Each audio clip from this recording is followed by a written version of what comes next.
Ketika kamu berhenti mengejar, kamu menghentikan siklus dopamin mereka yang biasanya mereka dapatkan dari atensimu.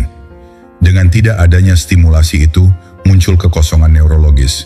Disinilah, tanpa satu kata pun mereka mulai merasa kehilangan, bukan hanya padamu, tapi pada kontrol yang dulu mereka miliki atas emosimu. Ini adalah tentang otoritas emosional, bukan untuk menyakiti, tapi untuk menyembuhkan. Kalau kamu pernah merasa terkuras karena terus-menerus mencoba dimengerti oleh seseorang yang tidak pernah benar-benar mau memahami, ini saatnya kamu kembali ke dalam, memulihkan sistem syarafmu, membangun ulang keutuhan dirimu. Kita tidak lagi menjadi pecandu validasi eksternal.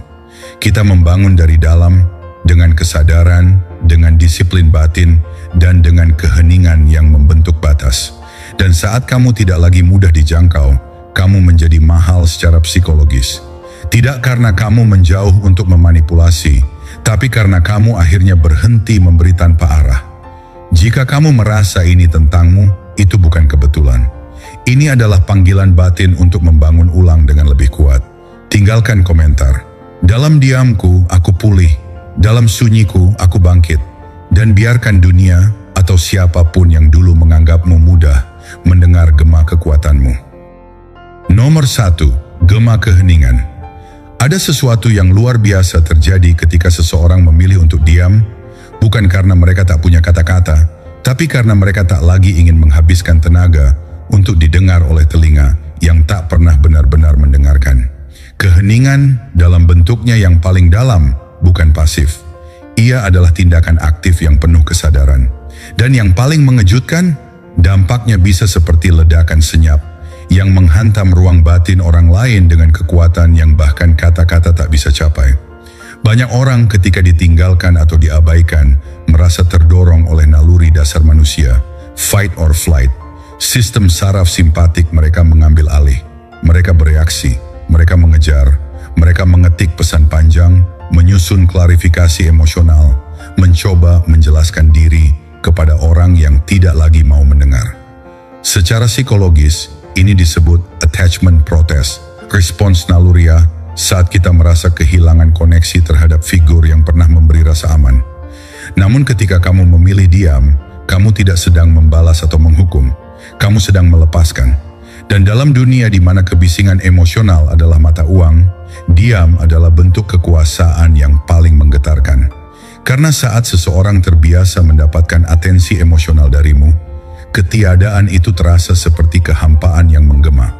Otak mereka, khususnya bagian anterior cingulate cortex yang memproses rasa penolakan sosial, mulai menciptakan narasi sendiri untuk menjelaskan ketidakhadiranmu. Apakah dia sudah tak peduli? Apakah dia bersama orang lain? Apa aku tak sepenting yang kuduga? Yang sebelumnya merasa nyaman dengan eksistensimu, kini terpapar oleh pertanyaan mereka sendiri. Karena manusia cenderung merasa paling gelisah bukan saat mereka ditolak, tapi saat mereka diabaikan dalam ketidakpastian. Keheninganmu bukan hanya kekosongan, ia adalah cermin. Cermin yang memaksa mereka melihat diri mereka sendiri tanpa gangguan. Awalnya mereka akan bertingkah seolah tidak terpengaruh. Mereka akan tampil biasa saja, seolah tak ada yang berubah. Tapi sistem limbik mereka tahu. Mereka mulai memperhatikan lebih saksama. Mereka mengecek diam-diam apakah kamu masih mengikuti mereka. Mereka menanti sinyal kecil darimu, bahkan tanpa sadar. Karena saat kamu berhenti bertindak seperti orang yang perlu dimengerti, kamu mengubah dinamika sepenuhnya. Dan yang paling menakutkan, kamu tidak lagi mudah dibaca. Kamu menjadi teka-teki. Dan bagi pikiran manusia, misteri adalah stimulus kuat yang menuntut penyelesaian. Ini adalah efek psikologis dari ketidakterjangkauan emosional. Kamu tak lagi menjadi seseorang yang selalu ada. Kamu menjadi seseorang yang keberadaannya atau ketidakhadirannya membuat mereka mempertanyakan posisi mereka sendiri dalam ceritamu. Keheningan ini bukan tentang permainan ego. Ini adalah bentuk self-mastery. Stoikisme mengajarkan bahwa kekuatan bukan datang dari dominasi atas orang lain, tapi dari kendali atas diri sendiri. Dan saat kamu bisa duduk dengan tenang di tengah kekacauan emosional, tanpa tergoda untuk bertindak reaktif, kamu sedang menyalakan kekuatan psikologis paling murni, respon yang sadar. Kamu memilih martabat, bukan pengemis atensi. Kamu memilih tenang, bukan dramatis. Dan dari sanalah perubahan nyata dimulai. Karena ketika seseorang yang dulu terbiasa menjadi pusat emosimu mulai merasa hampa tanpamu, itu bukan tanda bahwa mereka menang. Itu tanda bahwa mereka mulai kehilangan arah. Jika kamu merasakannya sekarang, bukan kebetulan kamu membaca ini. Tulis di komentar, keheninganku bukan pelarian, ini adalah kebangkitan. Dan rasakan bagaimana dunia mulai berubah, bukan karena kamu berbicara lebih keras, tapi karena kamu memilih untuk tidak berbicara sama sekali. Nomor 1, gema keheningan. Ada sesuatu yang luar biasa terjadi ketika seseorang memilih untuk diam, bukan karena mereka tak punya kata-kata, tapi karena mereka tak lagi ingin menghabiskan tenaga untuk didengar oleh telinga yang tak pernah benar-benar mendengarkan. Keheningan dalam bentuknya yang paling dalam bukan pasif. Ia adalah tindakan aktif yang penuh kesadaran. Dan yang paling mengejutkan, dampaknya bisa seperti ledakan senyap yang menghantam ruang batin orang lain dengan kekuatan yang bahkan kata-kata tak bisa capai. Banyak orang ketika ditinggalkan atau diabaikan merasa terdorong oleh naluri dasar manusia, fight or flight. Sistem saraf simpatik mereka mengambil alih. Mereka bereaksi, mereka mengejar, mereka mengetik pesan panjang, menyusun klarifikasi emosional, mencoba menjelaskan diri kepada orang yang tidak lagi mau mendengar. Secara psikologis, ini disebut attachment protest, respons naluriah saat kita merasa kehilangan koneksi terhadap figur yang pernah memberi rasa aman. Namun ketika kamu memilih diam, kamu tidak sedang membalas atau menghukum, kamu sedang melepaskan. Dan dalam dunia di mana kebisingan emosional adalah mata uang, diam adalah bentuk kekuasaan yang paling menggetarkan.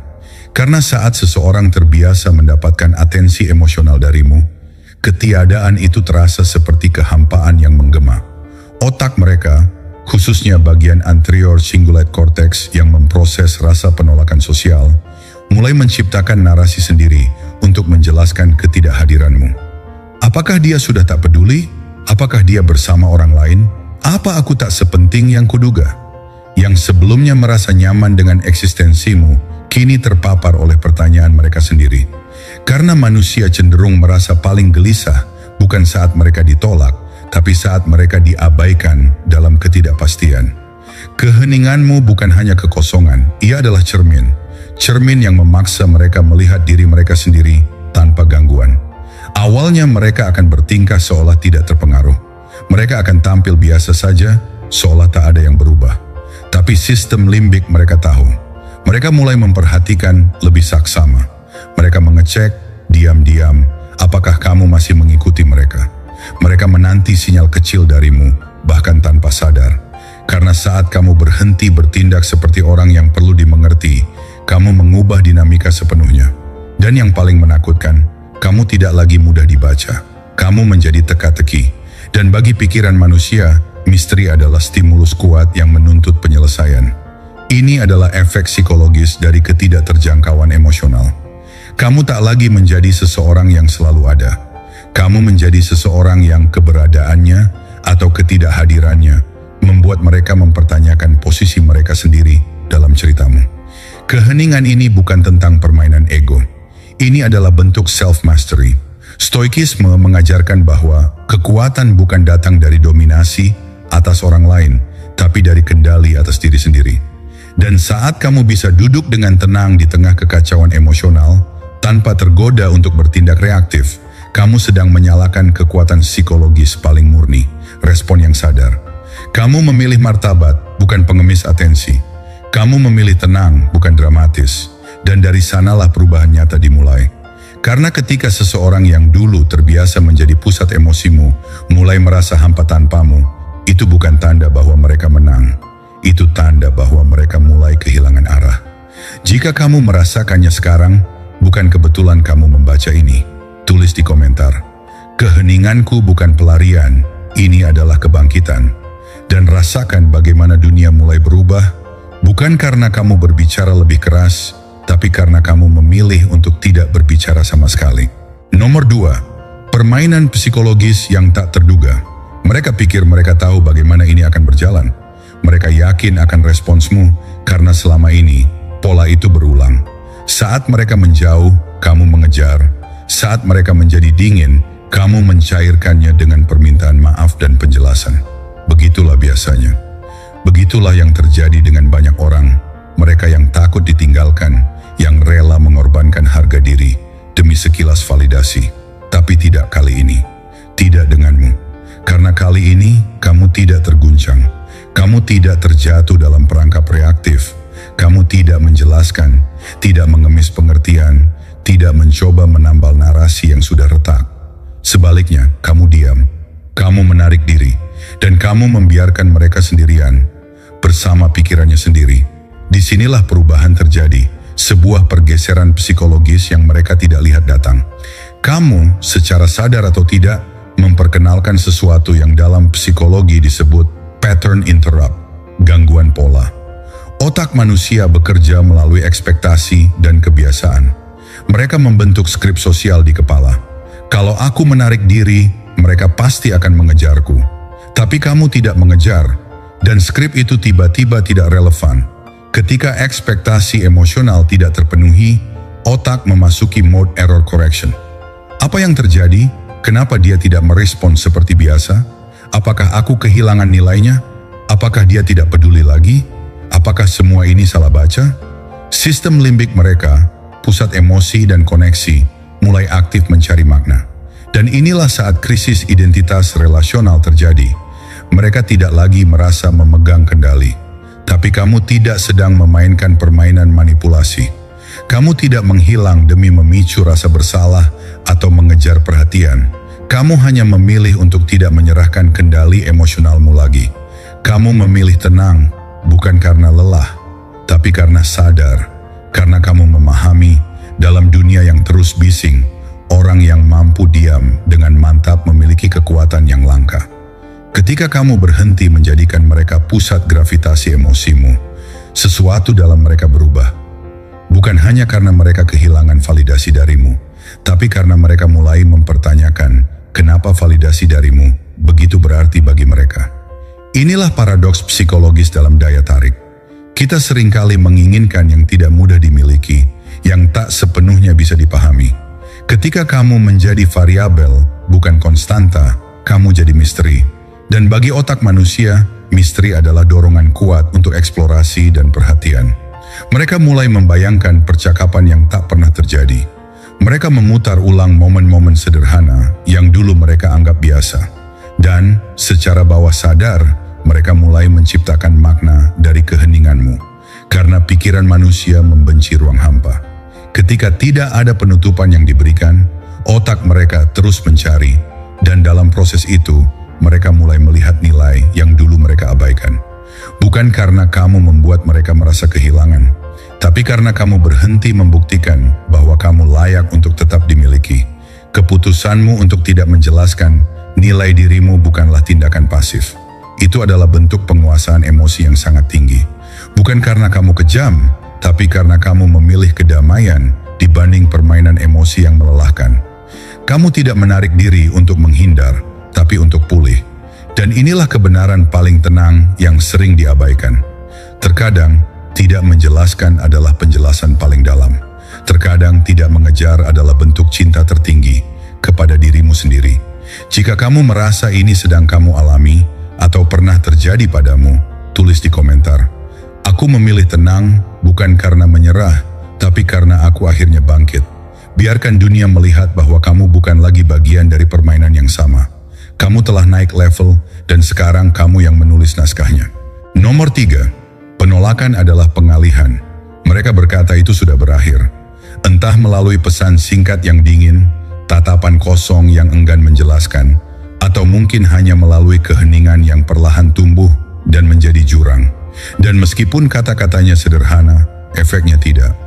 Rasanya seperti sesuatu merobek dadamu dari dalam. Tubuhmu bereaksi duluan, dada sesak, napas berat, dan ada lubang aneh di perut yang tak bisa dijelaskan. Itulah luka yang tidak tampak, tapi terasa begitu nyata.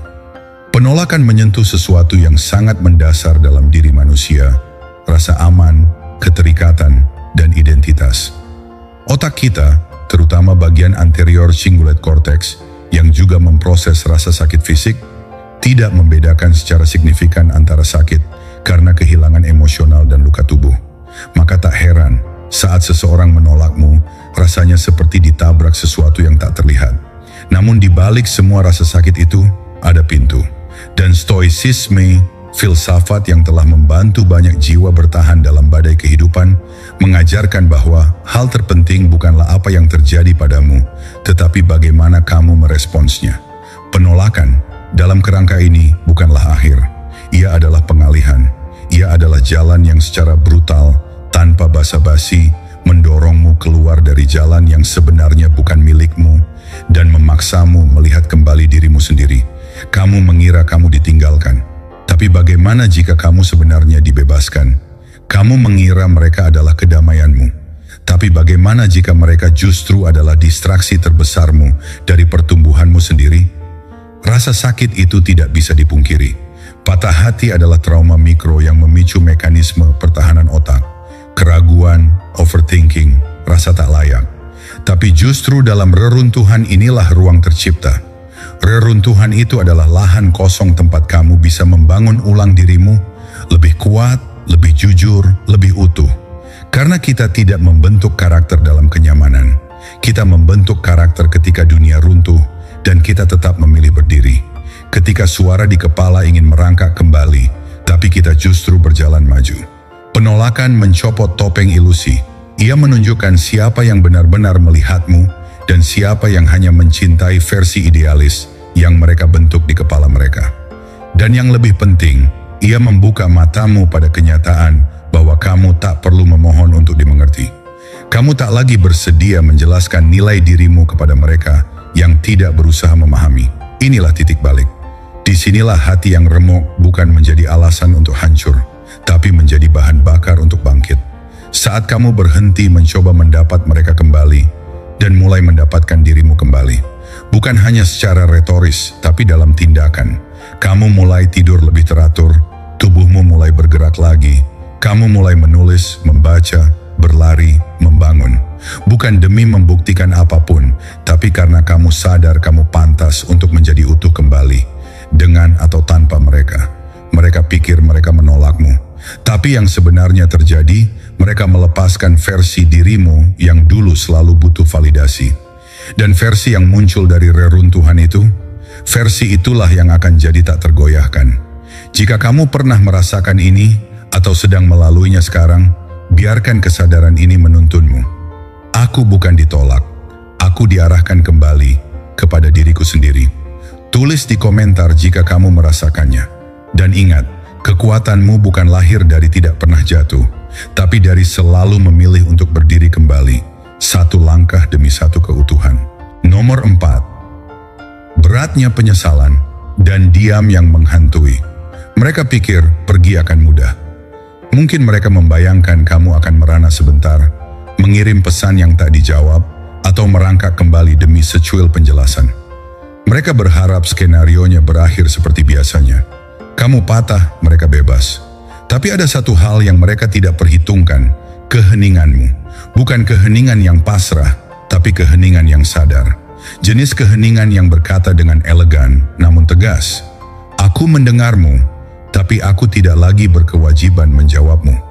Keheningan seperti ini tidak memudar. Ia bukan sekadar jeda, tetapi gema yang memantul di lorong pikiran mereka. Dan dari perspektif psikologis, inilah letak kekuatannya. Manusia pada dasarnya adalah makhluk yang mencari closure, penutupan emosional. Ketika kita kehilangan sesuatu tanpa penjelasan yang memuaskan, otak akan terus memutar ulang peristiwa, mencoba menafsirkan apa yang terjadi, menciptakan narasi baru untuk mengisi kekosongan. Ini disebut efek Zeigarnik, sebuah kecenderungan psikologis untuk mengingat tugas yang belum selesai atau hubungan yang belum mendapat penutupan.